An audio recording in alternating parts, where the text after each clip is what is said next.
Drone ক্ষেপণাস্ত্রের তাণ্ডব দেখে ঠোঁটের কোণে মুচকি হাসি। পারস্যের ত্রিপাক্ষিক সংঘাতে না থেকেও যুদ্ধ জিতছেন পুতিন।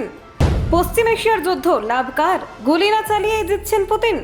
ইরান আমেরিকা সংঘাতে তেলের দাম আকাশে, হাসছে মস্কো। যুদ্ধ অন্যদের, লাভ পুতিনের। পশ্চিম এশিয়ার সংঘাতে নতুন সমীকরণ।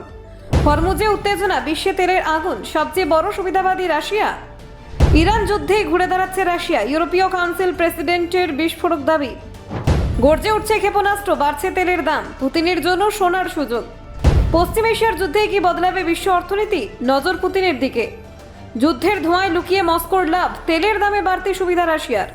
ইরান সংঘাতে তেলের বাজারে ঝড়, নিষেধাজ্ঞার চাপ কমার আশা পুতিনের। দেখুন, পশ্চিম এশিয়ায় চলতে থাকা সংঘাত ক্রমশ ভয়াবহ আকার ধারণ করছে। আকাশে লড়াকু জেটের গর্জন, দূরপাল্লার ক্ষেপণাস্ত্র হামলা এবং আত্মঘাতী ড্রোনের আক্রমণে অস্থির হয়ে উঠছে পুরো অঞ্চল। ইরান, আমেরিকা এবং ইসরায়েলকে ঘিরে এই ত্রিদেশীয় সংঘর্ষে প্রতিদিনই নতুন নতুন উত্তেজনা তৈরি হচ্ছে। এই সংঘাতের মাঝে আন্তর্জাতিক মহলে একটি অদ্ভুত বিশ্লেষণ সামনে এসেছে। অনেক কূটনৈতিক বিশেষজ্ঞ মনে করছেন, সরাসরি যুদ্ধে অংশ না নিয়েও সবচেয়ে বেশি লাভবান হতে পারেন রাশিয়ার প্রেসিডেন্ট ভ্লাদিমির পুতিন। পশ্চিম এশিয়ার এই যুদ্ধ নাকি মস্কোর জন্য এক ধরনের কৌশলগত সুযোগ তৈরি করেছে। এই প্রসঙ্গে সম্প্রতি মন্তব্য করেছেন অ্যান্টোনিও কোস্টা। তিনি বেলজিয়ামের রাজধানী ব্রাসেলসে ইউরোপীয় রাষ্ট্রদূতদের এক বৈঠকে বলেন, পশ্চিম এশিয়ার সংঘাতের ফলে রাশিয়া অর্থনৈতিকভাবে লাভবান হওয়ার সুযোগ পাচ্ছে। তার মতে, যুদ্ধের কারণে বিশ্ববাজারে তেলের দাম বৃদ্ধি মস্কোর জন্য ইতিবাচক পরিস্থিতি তৈরি করেছে। এই সংঘাতের সূচনা হয় 28শে ফেব্রুয়ারি, যখন আমেরিকা এবং ইসরায়েল যৌথভাবে ইরানের বিরুদ্ধে সামরিক অভিযান শুরু করে। সেই হামলায় নিহত হন ইরানের সর্বোচ্চ নেতা আলী খামেনেই। এরপর থেকে পরিস্থিতি দ্রুত জটিল হয়ে ওঠে এবং ইরান পাল্টা আক্রমণ শুরু করে। পাল্টা প্রতিক্রিয়ায় ইরান গুরুত্বপূর্ণ সামুদ্রিক পথ স্ট্রেইট অফ হরমুজ আংশিকভাবে অবরুদ্ধ করে দেয়। একই সঙ্গে পশ্চিম এশিয়ার বিভিন্ন দেশে থাকা মার্কিন সেনাঘাঁটিগুলিতে ড্রোন এবং ক্ষেপণাস্ত্র হামলা চালানো শুরু করে তেহরান।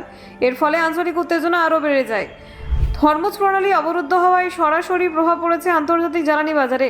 এই পথ দিয়ে বিশ্বের একটি বড় অংশের তেল পরিবহন করা হয়। ফলে এই রুটে সমস্যা তৈরি হওয়ায় বিশ্ববাজারে অপরিশোধিত তেলের দাম দ্রুত বাড়তে শুরু করেছে। সংঘাতের মাত্রা 2 সপ্তাহের মধ্যে আন্তর্জাতিক বাজারে তেলের দাম প্রায় 42% বেড়ে যায়। ফেব্রুয়ারির শেষে যেখানে প্রতি ব্যারেল তেলের দাম ছিল প্রায় $72 থেকে $73, তা এখন $100 অনেক উপরে উঠে গেছে। অনেক বিশ্লেষক মনে করছেন, এই পরিস্থিতি আরও খারাপ হলে এই দাম $200 পর্যন্ত পৌঁছাতে পারে। এই পরিস্থিতি বিশ্বজুড়ে জ্বালানি সংকটের আশঙ্কা তৈরি করেছে।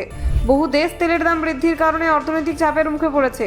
এই অবস্থায় বিশ্ববাজারে জ্বালানি সরবরাহ স্বাভাবিক রাখতে নতুন সিদ্ধান্ত নিতে বাধ্য হয়েছে আমেরিকা। সংঘাতের পরিপ্রেক্ষিতে যুক্তরাষ্ট্র সাময়িকভাবে রাশিয়ার তেলের ওপর কিছু নিষেধাজ্ঞা শিথিল করার সিদ্ধান্ত নিয়েছে বলে জানা যাচ্ছে। এতে রাশিয়া আবার আন্তর্জাতিক বাজারে তেল বিক্রির সুযোগ পেতে পারে, যা মস্কোর অর্থনীতির জন্য বড় স্বস্তি হিসেবে দেখা হচ্ছে। ব্যুরো রিপোর্ট, অজানার দেশে।